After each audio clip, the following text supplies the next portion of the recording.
ಯೆಹೋವನೇ, ನಾನು ತಪ್ಪಿ ಹೋದ ಕುರಿಯಂತೆ ಅಲೆಯುತ್ತಿದ್ದೇನೆ. ನಿನ್ನ ಸೇವಕನನ್ನು ಪರಾಂಬರಿಸು. ನಾನು ನಿನ್ನ ಆಜ್ಞೆಗಳನ್ನು ಮರೆಯುವುದಿಲ್ಲ. ಭಾನುವಾರ 5ನೇ ಜುಲೈ 2026 ಇಸ್ವಿ.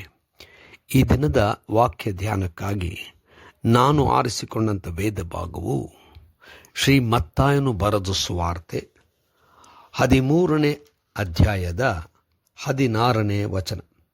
ಆದರೆ ನಿಮ್ಮ ಕಣ್ಣು ಕಾಣುತ್ತವೆ, ನಿಮ್ಮ ಕಿವಿ ಕೇಳುತ್ತವೆ, ಆದುದರಿಂದ ನೀವು ಧನ್ಯರು ಎಂಬುವಂಥದ್ದೇ.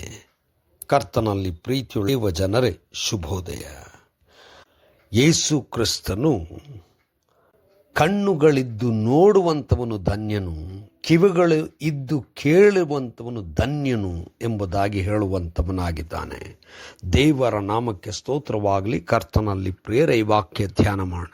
ಈ ದಿನದ ವಾಕ್ಯ ಧ್ಯಾನದ ಶೀರ್ಷಿಕೆ ಕಣ್ಣಿದ್ದು ನೋಡುತ್ತಾ ಕಿವಿಯಿದ್ದು ಕೇಳುವುದು. ಕರ್ತನಲ್ಲಿ ಪ್ರಿಯರೇ, ಯೇಸು ಕ್ರಿಸ್ತನನ್ನು ಶಿಷ್ಯರು ಬಂದು ತಾನು ಯಾತಕ್ಕೋಸ್ಕರವಾಗಿ ಸಾಮ್ಯಗಳಲ್ಲಿ ಮಾತಾಡಬೇಕು ಎಂಬುದಾಗಿ ಕೇಳುವಾಗ, ಯೇಸು ಕ್ರಿಸ್ತನು ತಾನು ಹೇಳುವಂಥ ಅನೇಕ ವಿಚಾರಗಳು ದೇವರ ರಾಜ್ಯಕ್ಕೆ ಸಂಬಂಧಪಟ್ಟವುಗಳು. ಅದನ್ನು ಅರಿತುಕೊಳ್ಳಲಿಕ್ಕೆ ಸರಿಯಾದಂಥ ಜ್ಞಾನ ತಿಳುವಳಿಕೆ ಅಗತ್ಯ ಎಂಬುದಾಗಿ ಹೇಳುವಂಥವನಾಗಿದ್ದಾನೆ. ಅನೇಕ ಪ್ರವಾದಿಗಳು ಕೂಡ ಹೇಳುವಾಗ ಅನೇಕರು ಕಣ್ಣುಗಳಿದ್ದು ಅದನ್ನು ನೋಡುತ್ತಲಿದ್ದರು, ಆದರೆ ಅರ್ಥವಾಗಲಿಲ್ಲ, ಗ್ರಹಿಸಲಿಲ್ಲ. ಅನೇಕರು ಕಿವಿಗಳಿದ್ದರೂ ಕೇಳಿದರೂ ಅವರಿಗೆ ಅದು ಅರ್ಥವೇ ಆಗಲಿಲ್ಲ, ಕೇಳಲಿಕ್ಕೆ ಸಾಧ್ಯವಾಗಲಿಲ್ಲ. ಅಂದರೆ ಯೇಸು ಹೇಳುವಂಥ ಮಾತೇನೆಂದರೆ, ಆಧ್ಯಾತ್ಮಿಕತೆ ಬಹಳ ಅಗತ್ಯ. ಕಣ್ಣುಗಳು ನಮಗೆ ದೈಹಿಕವಾಗಿ ಇದ್ದರೂ ಅನೇಕ ವಿಚಾರಗಳು ನೋಡಿದರೂ ಅದರ ಅರ್ಥ ನಮಗೆ ಆಗುವುದೇ ಇಲ್ಲ.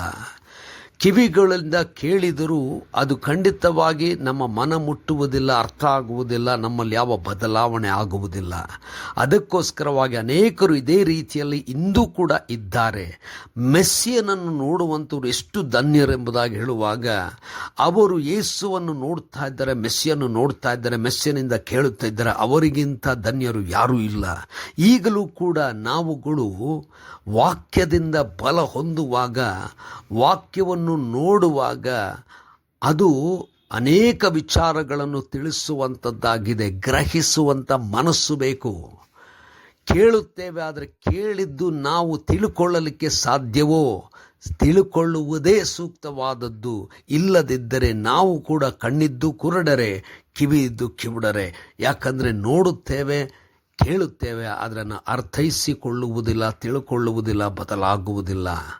ಆದರೆ ಯೇಸು ನಮಗೆ ಈ ಹೊತ್ತು ಕೂಡ ಕಾಣಿಸುತ್ತಾನೆ, ವಾಕ್ಯದಿಂದ ಕೇಳಿಸುತ್ತಾನೆ. ವಾಕ್ಯದಿಂದ ಕಣ್ಣುಗಳನ್ನು ತೆರೆದು ನೋಡುವಂತೆ, ನಾವು ಕೇಳಿದ್ದನ್ನು ನಂಬುವಂತೆ, ಸ್ವೀಕರಿಸುವಂತೆ, ತಿಳ್ಕೊಳ್ಳುವಂತೆ ಮಾಡಲು ಆತ್ಮನನ್ನು ಬೇಡಿಕೊಳ್ಳೋಣ. ಕರ್ತನೇ, ದಯಮಯ ಸ್ವಾಮಿ, ನಿನ್ನಾತ್ಮದ ವರಗಳನ್ನು ಅನುಗ್ರಹಿಸಿಕೊಡು. ನಿನ್ನನ್ನು ನೋಡ ಮಾಡು, ಕೇಳಿ ಅದರಂತೆ ನಡೆಯ ಮಾಡು. ಯೇಸುವಿಗಾಗಿ ಪ್ರಾರ್ಥನೆ ಬೇಡಿದೆವು ತಂದೆಯೇ, ಆಮೆನ್.